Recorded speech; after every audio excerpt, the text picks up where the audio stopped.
वाह क्या सीन है।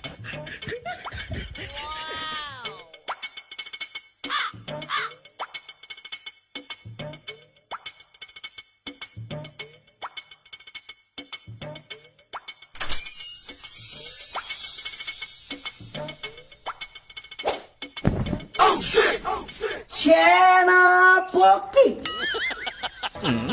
আদেশ করেন মহারাজ।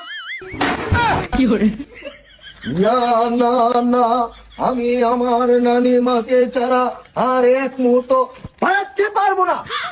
সেনাপতি, আপনি রাজ্যে ঘোষণা করে দেন, আজকে নানি মাকে উদ্ধার করতে যাব। আমি পারবো না মহারাজ। খামোশ বেতমি, আপনি পারবেন না কেন? আমি 3 মাস ধরে বেতন পাই না।